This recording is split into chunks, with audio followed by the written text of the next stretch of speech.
Donc bonjour à tous, on se retrouve pour un exercice de combinatoire. Et donc l'énoncé est le suivant.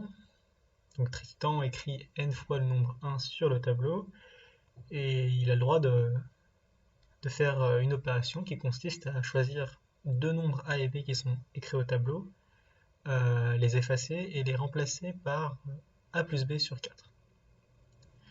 Donc après n-1 opération, il ne reste plus qu'un seul nombre. Et il s'agit de montrer que le nombre qui est écrit au tableau est toujours supérieur à 1 sur n, peu importe la façon dont on a choisi A et B à chaque opération. Donc je vous conseille de chercher 5 à 10 minutes, et sinon je vais vous donner une indication.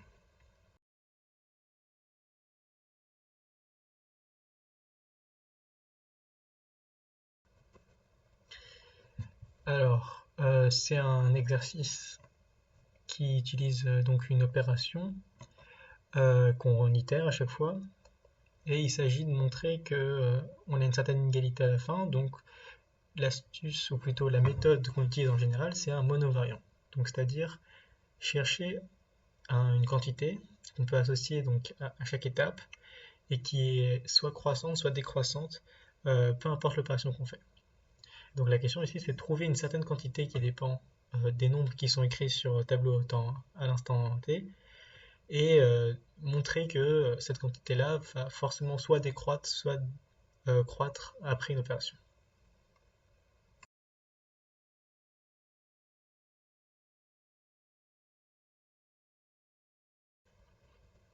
Donc je vais présenter ma solution. Alors en fait, pour trouver le monovariant, en fait, ce qu'on peut faire, c'est se rappeler l'inégalité arithmético-harmonique qui dit quoi? Qui dit que si vous avez a et b de réels strictement positifs, alors 4 sur a plus b est inférieur à 1 sur a plus 1 sur b. Donc on peut y penser, donc si on connaît cette inégalité, on peut y penser parce que a plus b sur 4 apparaît dans l'opération. Donc qu'est-ce que c'est 4 sur a plus b? C'est l'inverse de l'entier, du réel qu'on a mis sur le tableau pour remplacer a et b. Et 1 sur a et 1 sur b, c'est aussi les inverses de ceux qui étaient avant.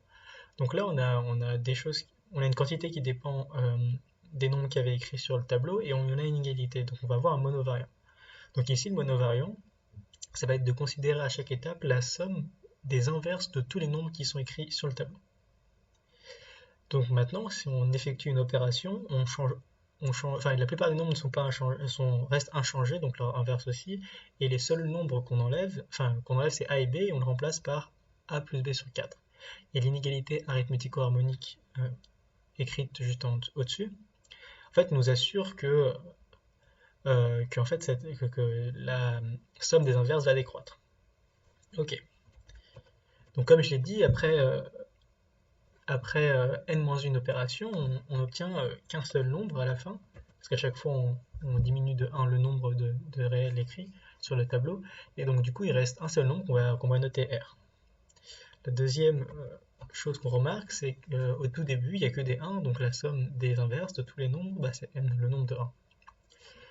Donc par la décroissance qu'on a expliqué plus haut, on sait que 1 sur R, qui est la somme des inverses au moment après n-1 opération, est inférieure à la somme des inverses au début, donc n.